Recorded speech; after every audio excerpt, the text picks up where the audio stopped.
99% of people fail creating AI business because they don't understand the AI business pyramid. So they end up quitting, working 9 to 5, and eventually getting laid off because AI replaces them. Isn't that ironic? In this video, we are going to solve that by walking through the 7 levels of AI business you must follow to build a profitable AI business. It's work for myself and 100 plus mentees of mine.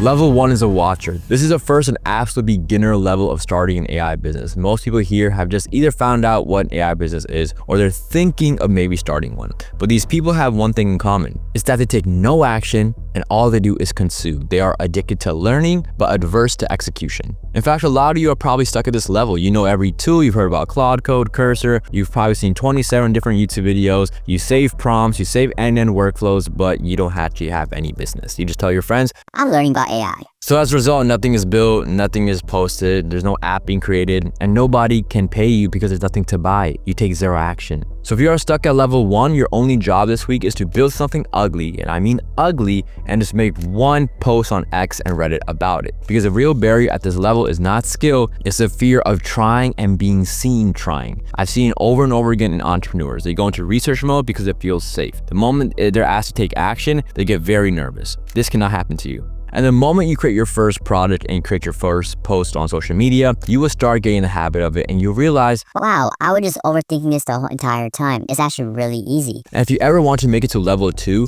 your nervous system must realize nothing bad happens when I post. And nowadays, posting on social media is very normalized. So if your friends are making fun of you, then they're not your real friends. So build something quick and I want 2 social media posts out of it. Now let's go to level 2. If you manage to make it past level 1, you feel like you're finally on track because it's really the beginning of starting real AI business. I mean, you've built something, you post on social media about it. This is a cornerstone of any business. Now, level 2 is called a freelancer, and it's where most people get their first taste of money. These people stopped watching videos all day, took a little bit of action, and as a result of it, they maybe made their first $75 or $100 online. And as you build more products and you post more on social media, you might get more quick wins. Maybe you build a simple chatbot, you sell it to a dentist, or you build a very simple end-to-end workflow and you sell it to a creator. Now, you might be making anywhere from $100 per month to $1,000 per month. And at this stage, it feels pretty amazing. I mean, you're making money online with AI, and this is everything you probably dreamed of, right? And now you start fantasizing about making $10,000 in a month, and then there's silence because you have no more clients and no more leads coming in. You're like, wait, how can I get to that level?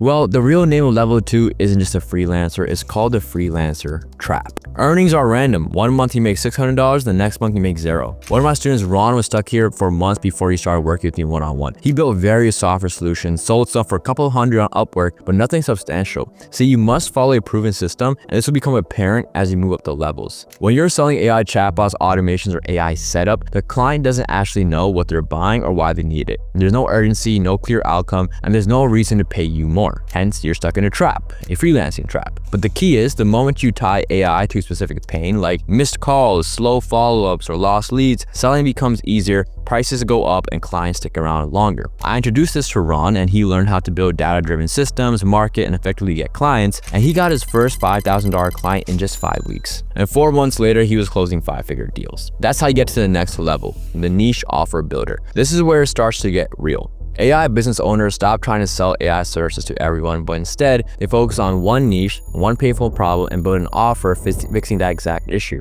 This is why they make anywhere between $1,500 to $5,000 per month. At this stage, you're actually helping dentists stop missing calls, you're helping gyms get more booked appointments, you're helping realtors stop losing leads for their properties. You see how at this level, you actually start to create real value for these businesses. You are genuinely bringing them things that will expand their business, whether it be more revenue or lesser cost. And because of this is the level where income finally becomes predictable for your business instead of randomized. This is also where people start to feel like they've made it because they're making consistent online income. But here's the main problem with this level. You may be making money from your AI business, but you're spending way too much time for the amount of work that you're doing. Is it worth making $1,500 a month if you're working 30 extra hours a week on top of having a family or a 9-to-5 job? Because that's the same as getting paid $50 an hour to do a 9-to-5 job. So it's not really worth it. See, people at this level customize everything for each client and are trading their time for money. And that's why they're still stuck at level 3. I have a mentee named Ben who faced the same issue with his software SaaS. He was the one marketing, building, managing Discord community, and he told me in our first meeting ever, I'm spending way too much time running my business. So I took him to level 4, system seller, and this is how he's making $7,000 a month consistently.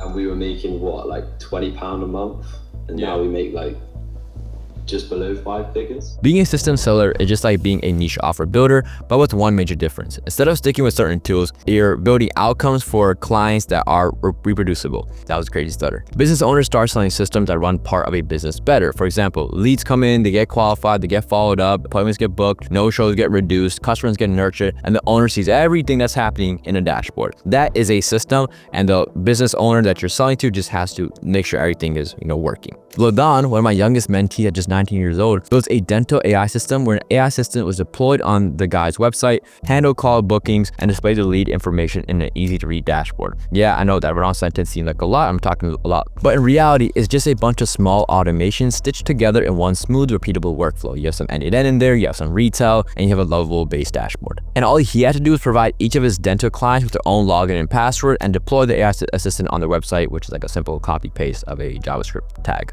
And this is where UI also starts to matter as well, because businesses buy what they can see. Imagine you're on a sales call with an HVAC owner and they watch the AI answer an after-hours call, qualify and book the job with a text confirmation reminder sent, log it into your CRM, escalate possible emergencies, and then the dashboard shows that this system recovered $9,000 a month and saved 10 hours a month. Do you see how powerful this is becoming? Because a client can now visually see the impact that this system is having on their business. And this is why AI business owners at this level are usually making anywhere from 3 to 10K per month, which for a lot of you is probably your goal. AI business owners at this level tend to overbuild, and then they try to take on impossible requests like automate the sign. So if you're at level 4, your job is to build the smallest version that still produces the outcome. In other words, the MVP of the product. Then sell that MVP and improve it while getting paid based on customer feedback, and that's the entire game. Now at this point, your side AI business is rivaling your main job, but let's make it better.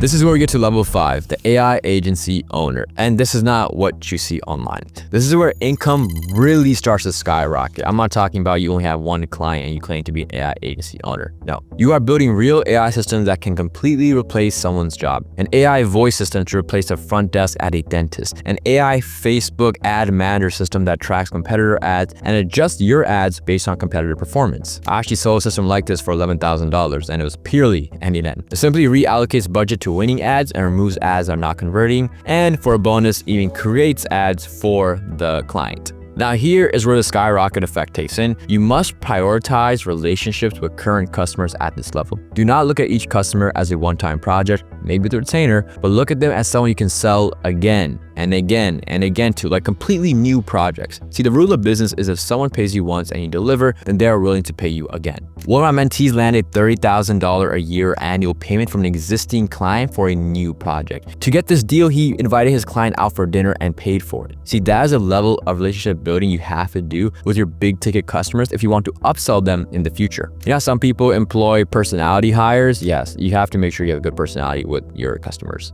And now we reach the final 2 levels, 6 and 7. 6, 7. My bad.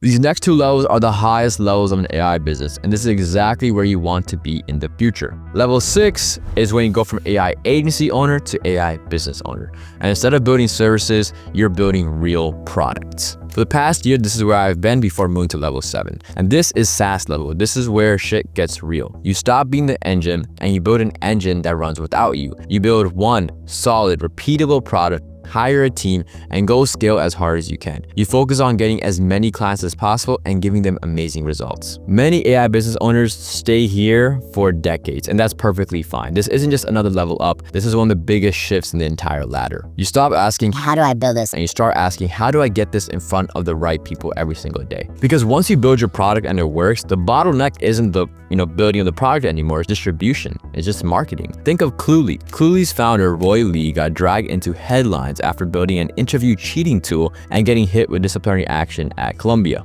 He literally got kicked out of the university. But instead of hiding and getting depressed, he leaned into the controversy and made a story which became the foundation of Cluely's marketing. He and his team launched Cluely with the cheat on everything angle, dropped a viral video, and pulled massive attention fast. And then the attention turned into real momentum and real funding, a $50 million round that put Cluely at roughly a $120 million valuation. Now that's insane, but I'm not telling you to go for millions. In fact, you can just go for a $300,000, $400,000, $500,000 buyout, right? So you don't have to get to that level. And you also don't need a million views to get any type of traction on your product. No, this is just a clean example of the principle of viral marketing. Because like I said, once your product works, all you have to do is win by getting attention and trust at scale through whatever channel fits you. Try LinkedIn marketing, Reddit marketing, X marketing, whichever works, double down on that angle and just go full send it. Now, throughout this video, I mentioned many of my mentees who were able to make multiple 5 to 6 figures after joining Agent Rise or working with me one-on-one. If you want to reach levels 5 to 7 in the AI business world, then click the link below to book a free call. And now it's time for level 7. You might be thinking, there's another level to an AI business. What comes after creating a SaaS company generating hundreds of thousands of dollars in revenue, potentially getting acquired for millions of dollars? Well, if level 5 is about installing the engine, and level 6 is about scaling like the car, level 7 is about teaching the whole factory how to drive it. And trust me, this is the biggest hidden opportunity in the entire AI space. But first, let's look at a massive gap in the market nobody's talking about. And once you understand this, you realize why this is the biggest opportunity in the space. McKinsey and companies say almost every business is investing in AI, but only 1% believe they're actually at maturity, which means AI is used across the company every day in real workflows. 1%. Now, why is this? Because buying AI is easy, but using AI, that's the hardest part that everyone's starting to realize. Employees aren't tech savvy, they aren't comfortable with using AI tools, they don't know really how to use them effectively, so there's a huge gap that's occurring. But this is where you can come in as an AI adoption consultant. Instead of installing AI into the company systems, you teach employees how to use AI daily. You sell workshops, trainings, and playbooks. And if you worked a 9 to 5, you know what I'm talking about. These are the boring courses, 3-day workshops that your boss makes you watch as you put on in the background while you do something. Sometimes they're even in person. When I was working at a big tech company for about 1.5 years, I was flown out to Virginia to attend a 3-day in-person workshop. That was extremely boring. I literally knew everything already because it's literally about AI, and I'm an AI expert basically. But now instead of you being the person binging them, you're gonna be making them. And companies pay big bucks for these AI training workshops because you're not just teaching skills, you're changing how an entire company thinks. And companies pay hundreds of thousands to millions for this kind of shift. I mean, for one video playbook, this company is paying me $2,000 a month. This is the potential. This is why the AI adoption consultant makes anywhere from $50,000 a month to multi-6 figures a month. Now, I could go into level 7 more, but if you really want to learn how to become an AI adoption consultant, then watch this video next.